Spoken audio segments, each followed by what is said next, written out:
नमस्कार, एक बार फिर से आपका स्वागत है भारत के नंबर 1 ऑनलाइन स्कूल विद्याकुल की लैब में, जहां बच्चों हम पढ़कर नहीं बल्कि कर कर सीखते हैं। तो प्यारे साथियों, उम्मीद करता हूं आप एकदम स्वस्थ होंगे, मस्त होंगे और अपनी पढ़ाई में व्यस्त होंगे। सबसे पहले हमारा जो उद्देश्य है वो है विभिन्न माध्यमों द्वारा परागण के लिए अनुकूलित पुष्पों का अध्ययन करना। ये बच्चों, ये हमारा क्या है, इस समय का उद्देश्य है। और इसके लिए जो हमको आवश्यक सामग्री चाहिए वो है चार्ट, मॉडल, पुष्प। इनमें से कुछ भी आपको मिल जाए, इनमें से कोई एक चीज़ चाहिए। फूल उपलब्ध है तो फूल ले आइए, मॉडल है तो मॉडल लाइए और कुछ नहीं तो उसका फ़ोटो या चार्ट लेकर आइए। पॉइंटर चाहिए, जैसे मेरे हाथ में स्केच है, नोटबुक जिसमें आप नोट करते चलेंगे, ये सब चीज़ें हमको चाहिए। तो आइए बच्चों, देखते हैं कि अलग-अलग पौधे जो परागण करते हैं, वो किन-किन माध्यमों का इस्तेमाल करते हैं। तो पहला है बेटा, ये आप देख रहे हैं कि हमारे पास एक ब्यूटीफुल सा फोटो है, जिसमें गुड़हल के फूल पर एक इस प्रकार से तितली बैठी हुई है। गुड़हल का फूल है, उसके ऊपर तितली बैठी हुई है, मतलब ये कीट है। तो कीट द्वारा परागण करने के लिए पुष्प में कौन-कौन सा रूपांतरण होता है, आइए देखते हैं। तो कीट परागण करने के लिए गुड़हल के पुष्प में निम्नलिखित विशेषता के कारण कीट परागण होता है। पुष्प आकर्षक रंग के होते हैं, मतलब इनमें बहुत ही अच्छा रंग होता है, तभी तो कीड़े उसकी तरफ आकर्षित होंगे। इसके पुष्प में मकरंद बनाते हैं।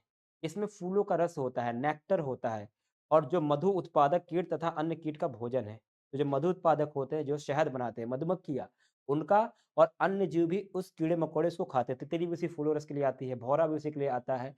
तो एक प्रकार से हम कह सकते हैं कि पौधा उसको लालच दे रहा है कि आओ और इसी बहाने परागण कर लो। और अधिकांश पुष्प में सुगंध होती है। बहुत से फूल ऐसे होते हैं, इसमें सुगंध होती है, उस सुगंध से ही कीड़े-मकोड़े आकर्षित होंगे। अगला है हमारे पास वायु परागण। आप देख सकते हैं कि परागकण ऐसे हवा के माध्यम से उड़ रहे हैं। अब हवा के माध्यम, चूंकि हवा एक निर्जीव है, तो यहाँ पे रंग या किसी महक या कोई मकरंद की आवश्यकता नहीं है, तो इसमें अलग प्रकार की विशेषताएं पाई जाती हैं।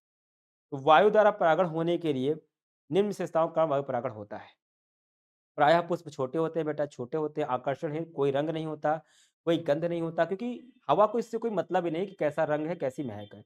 कोई मकरंद नहीं होता है, एकदम इन सब से अच्छे नहीं दिखते। आपने धान या गेहूं के फूल के ऊपर कभी ध्यान ही नहीं दिया होगा, पर धान और गेहूं में भी फूल होते हैं।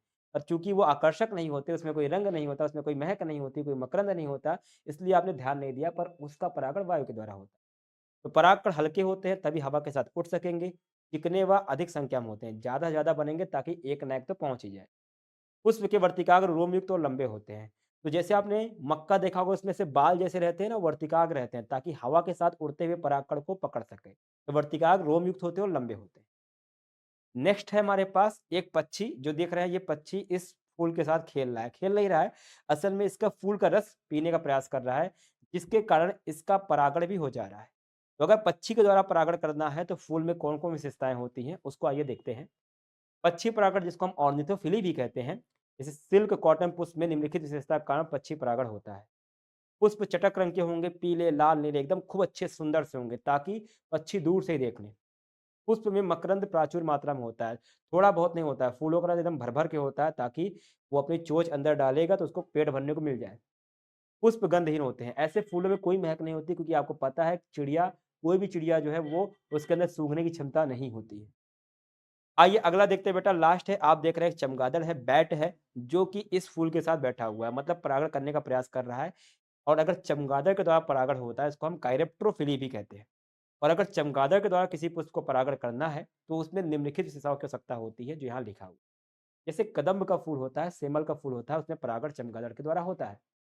ऐसे फूल बेटा प्रायः रात्रि में खिलते हैं। रात में क्यों खिलते हैं? क्योंकि आप जानते हैं चमगादड़ दिन में नहीं निकलते हैं, बल्कि रात में निकलते हैं। तो ऐसे फूल भी रात को ही खिलते हैं।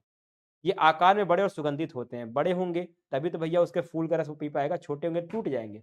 और ये सुगंधित होते हैं, बहुत तेज़ महक होती है, क्योंकि किसी भी चमगादड़ को दिखाई देता नहीं है, तो वो महक से ही काम चलाता है।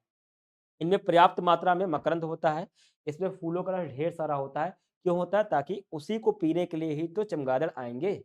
ये था बच्चों कुछ ऐसे हमारे पुष्प, जिनमें अलग-अलग मॉडिफ़िकेशन पाया जाता है परागण के लिए। प्यारे साथियों, ये था आज का आपका प्रयोग। उम्मीद करता हूँ कि आपको ये प्रयोग अच्छे समझ में आ गया होगा। प्यारे साथियों, एक बार दोबारा इस वीडियो को ज़रूर देख लेना, ताकि आपको प्रैक्टिकल में 30 में से 30 मार्क्स सुनिश्चित हो सकें।